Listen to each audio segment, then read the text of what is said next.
we're in Montana at a buffalo jump, or a Piskun it was called.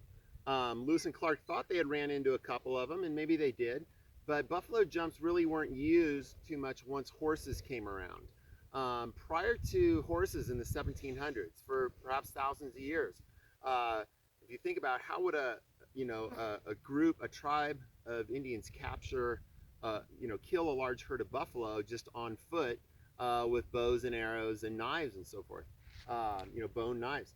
And the way they did it was by chasing them off cliffs. This is a really famous buffalo jump here. And you can see the cliffs in the background, and we're going to drive up on top where they would have done this. But what they discovered underneath these cliffs was about 12 feet thick of bones, hundreds of thousands of buffalo bones that have been left behind because this was a very popular place to do a buffalo jump.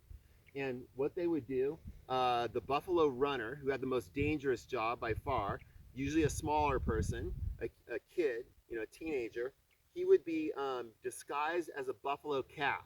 He would have a buffalo calf robe over him and would crawl around on the ground. There's always a lead buffalo.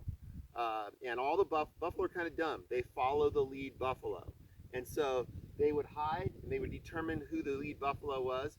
And this calf, this kid, would go around in front of the lead buffalo and he would make crying noises to get the lead buffalo to follow him.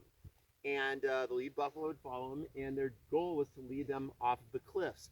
Other people disguised as buffalo would be around the outsides of the herd and would be kind of moving them along and shooing them into this area. They would have built rock in like a triangle leading to the cliff, leading out from the cliff. They would have built rock cairns or rock stacks leading all the way out. So it sort of funneled, once they got the buffalo running, it would sort of funnel them over the cliff. And so it's pretty ingenious how they did this, and you could get 100, 1,000 buffalo, depending on the size of the herd, over this cliff, waiting for the people on the bottom to kill the ones that are still alive and to start slicing them up.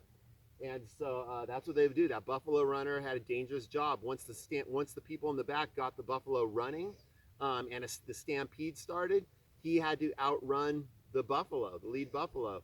And as that lead buffalo goes over the cliff, usually they had etched into the cliff a place for them to jump over and be secure as the buffalo are flying over them to their deaths. And so this is what's called the buffalo jump. It's a pretty cool sight. We're going to drive around. We're going to see the top and some of the evidence left from the tracks and how they would have done this.